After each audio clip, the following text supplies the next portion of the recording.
Hello and welcome, my fellow survivors, to another TWD video. Today we'll be talking about Tier 2 Cavalry and why they're the fastest unit, how to apply these units, and all the things under the sun that I can think of. If I leave anything out, make sure you guys leave a comment in the section below, and we'll figure that out too. Thank you so much, guys. Peace. Let's get into it.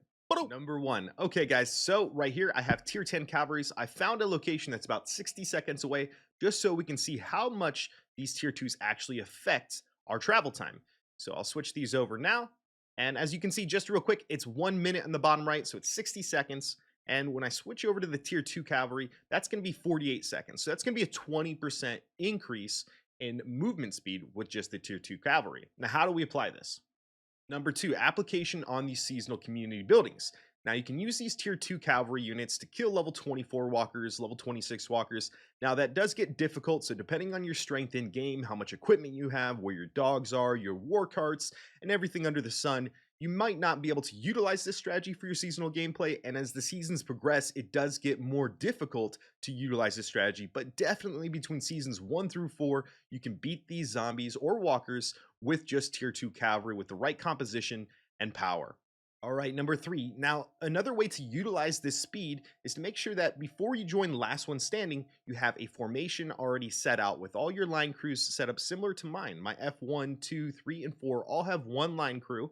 Now, this is going to increase your speed, like I said from earlier, by 20%. So you're going to get to the supply station faster, the survivor camps faster, you're going to kill walkers faster. And last one standing, everything is about timing. So the faster you can do things, the more competitive you'll be. Now, make sure this does leave you open to attacks. So make sure you have your main PvP formation default lineup ready and available to swap just in case someone jumps you while you're speeding around to your supply camps and such. And number four, the best place that I believe that these tier 2s kind of shine above all else will be Survivors at War.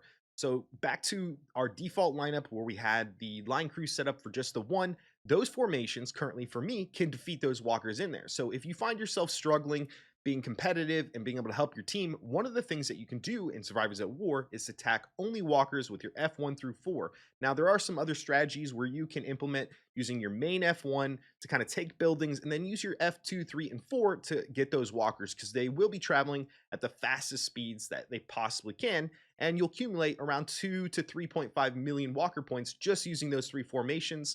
And I have an example I'll play for you here where I did it in an opener because there's multiple openers you can run in Survivors at War. As you all know, I run a gather opener on the 4 formations. I wait for a command center to be occupied. Once that command center is occupied, I'll teleport and then attack walkers around. Maybe donate a form to the CC so that it helps with potentially 2 attacks.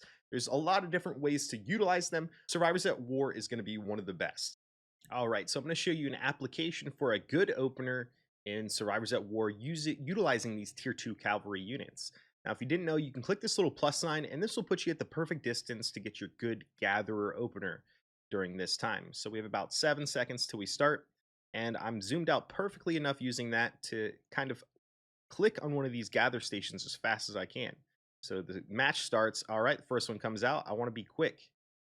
We're going to gather on all these formations. So I was really quick and I was able to get 4 gather stations on my opener here. And this is going to be really important for min-maxing the points that you get in Survivors at War.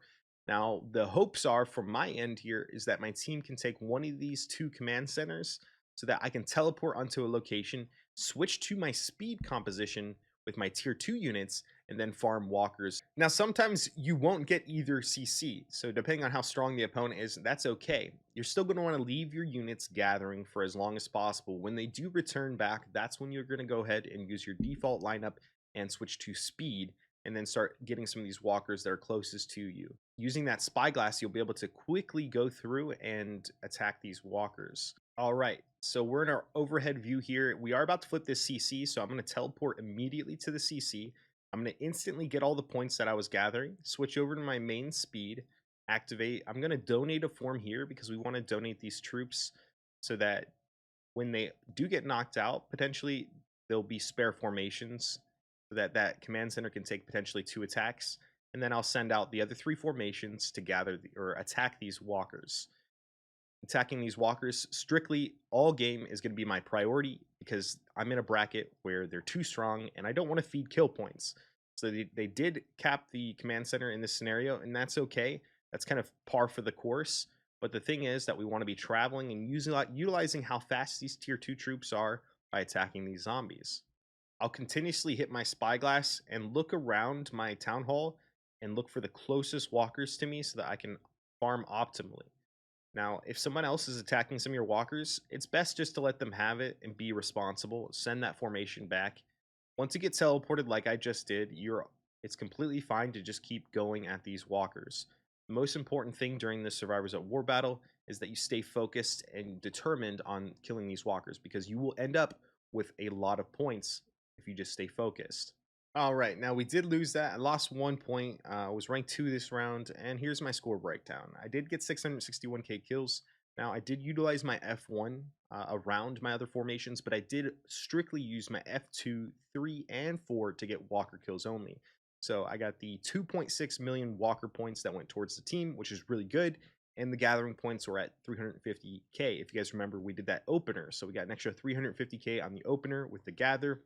And then we were able to accumulate some occupational points because I was utilizing my F1 to kind of hold different places.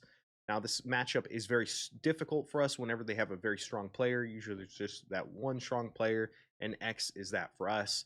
So in terms of stat points and stuff, I did accumulate a lot of the walker kill points for our team. If our other players in the bottom were also using this walker kill strategy, we could have maybe narrowed that gap a little bit. They were 13 million ahead.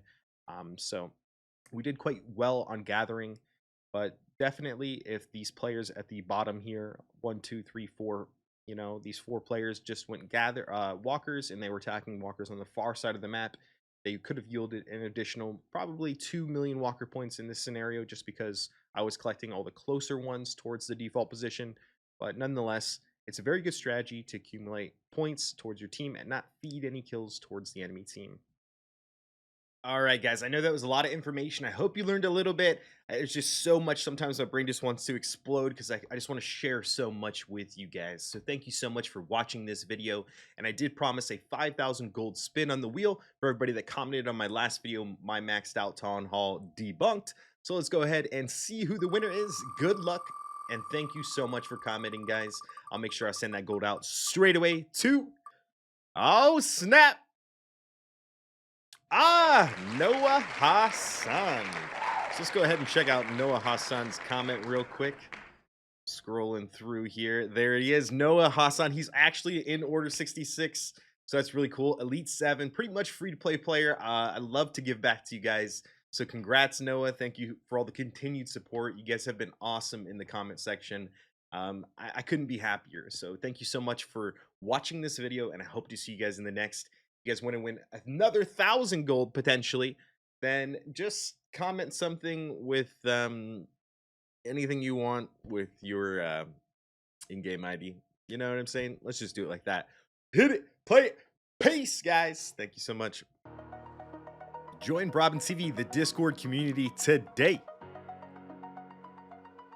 If we can't help you, nobody can. What an outro, baby. Let's go.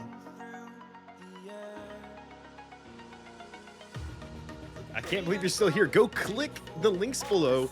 Join us.